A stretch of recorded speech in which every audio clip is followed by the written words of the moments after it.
Ooh, that's a nice rack you have.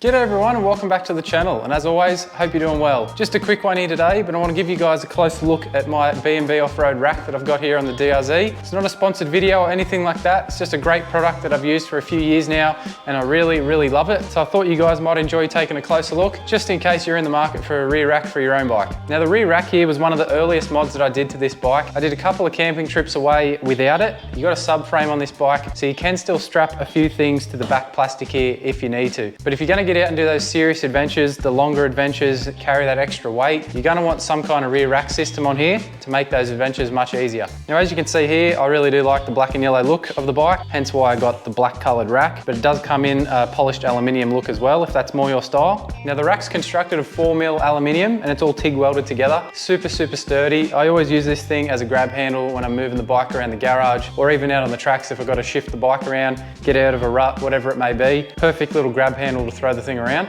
So as I said guys, this thing is really sturdy. You've got 4 mounting points to hold it on the bike. You've got the one down here on this side, obviously the other side matching, and then you've got 2 down on the top, and all of these go straight through underneath into your existing subframe bolts. 1, 2, 3, 4, easy to fit up, super strong.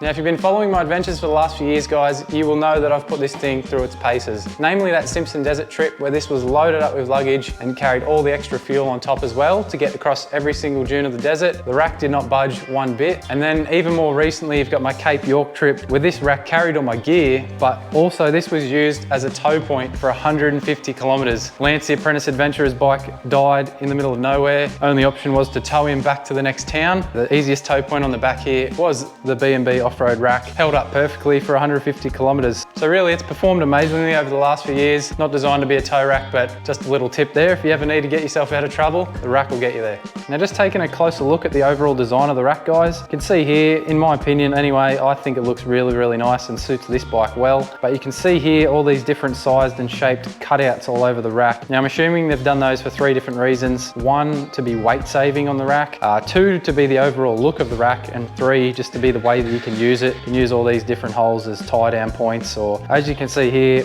I've used some of the existing holes to put down my Krieger OS loops. Makes it really easy for me to just chuck one bag on top of this rack or chuck my whole base on and put multiple bags on there. Really nice thought out design on this rack with all these little holes. We've also got these little slits here and down here at the bottom, which I always use for tie down straps to go straight in underneath, out the other side and over the top if I've got like my camping chair on top of one of my Krieger bags or whatever else I might want to chuck on top. Really well thought out design, works super well.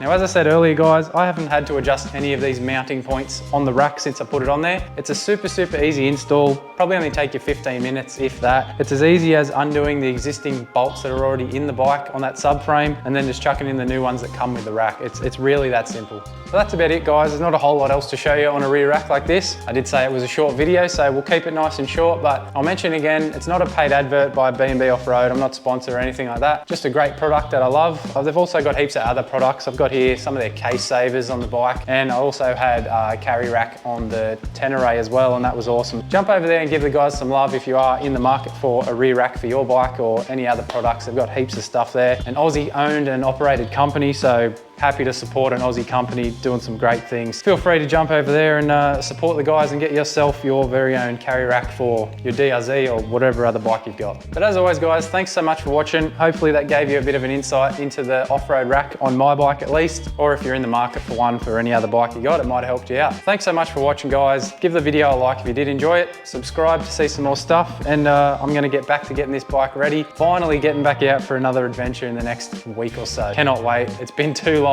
doing chores around the house and not being out riding. Cannot wait for that. Thanks again, guys. See you all soon.